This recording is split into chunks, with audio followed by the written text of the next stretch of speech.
बंगाल में चुनाव खत्म हुआ, बीजेपी जीती और ममता बनर्जी पूरी तरीके से हार गई। लेकिन एक शख्स था जो अभी भी नहीं माना है, जिसने चुनाव के दौरान यूपी कैडर के encounter specialist IPS Ajaypal Sharma को सीधे आंख में आंख डाल धमकी दे दी है, जिसने बूथ कैप्चरिंग कराई, जिसकी वजह से फाल्टा सीट का पूरा चुनाव ही कैंसिल हो गया है।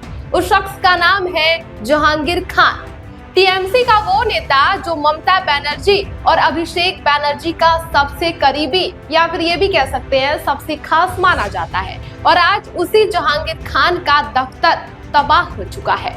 टीएमसी के झंडे धुले हैं, 2500 से ज्यादा लोगों की लिस्ट तैयार हो चुकी है, बुलडोजर स्टैंड बॉय पर है।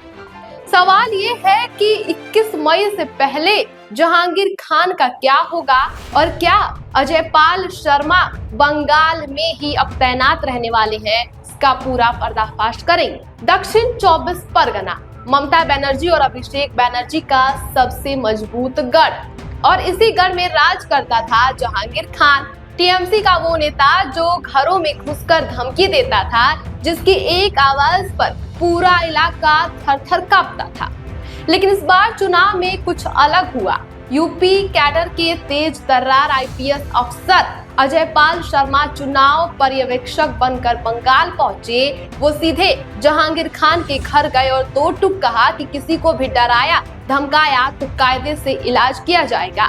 जहांगीर खान ने क्या किया, उसने अजयपाल शर्मा को ही पुष्पा वाले अंदाज में धमकी दे डाली। सोचा ममता आएगी सब साफ हो जाएगा, माफ हो जाएगा। लेकिन जहांगीर खान भूल गया कि इस बार बंगाल में खेला हो गया है।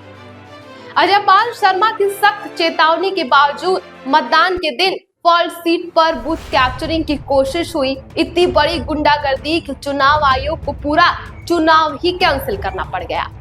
अब 21 मई को फाल्टा में दोबारा मतदान होगा और इस बार अजयपाल शर्मा को 21 मई तक फाल्टा की पूरी जिम्मेदारी दी गई है। यानी वो अफसर जिसे जहांगीर ने धमकाया था, अब उसी के इलाके में डंका बजा रहा है। जहांगीर खान को अंदाजा भी नहीं था कि जिस एनकाउंटर स्पेशलिस्ट को उसने पुष्पा कहा है, वही उसके इलाके में डेरा जमाकर बैठ जाएंगे।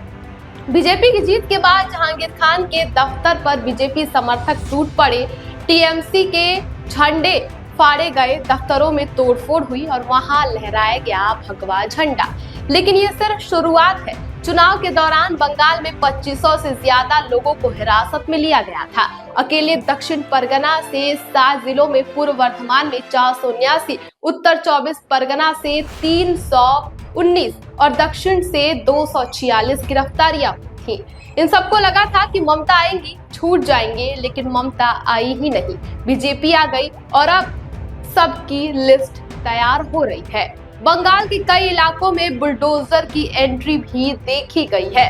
सोशल मीडिया पर दावा हो रहा है कि अजयपाल शर्मा को कुछ सालों के लिए बंगाल में डेपुटेशन पर रखा जाएगा।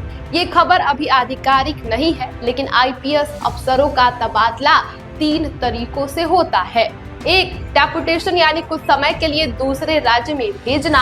दूसरा, इंटर कैडर ट्रांसफर यानी एक राज्य से दूसरे राज्य में कैडर में स्थायी तबादला। और तीसरा, केंद्रीय प्रतिनियुक्ति यानी केंद्र सरकार के अधीन किसी संस्था में भेजना।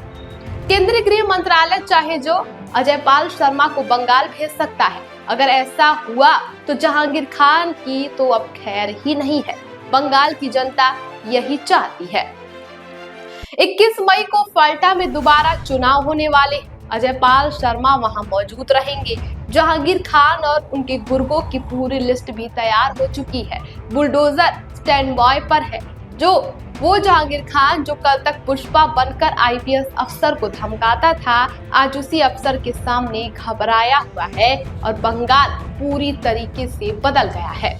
अब देखना ये होगा कि आने वाले समय में चुनाव के दिन, मतगणना वाले दिन, कौन सा नया एक्शन होता है और ये जहांगीर खान बाज आता है या फिर आने वाले समय में एक बहुत बड़ी कार्रवाई आईपीएस अजयपाल शर्मा के द्वारा देखी जा सकती है। फिलहाल इस खबर पर आपकी क्या राय है, हमें कमेंट बॉक्स में जरूर बताइए।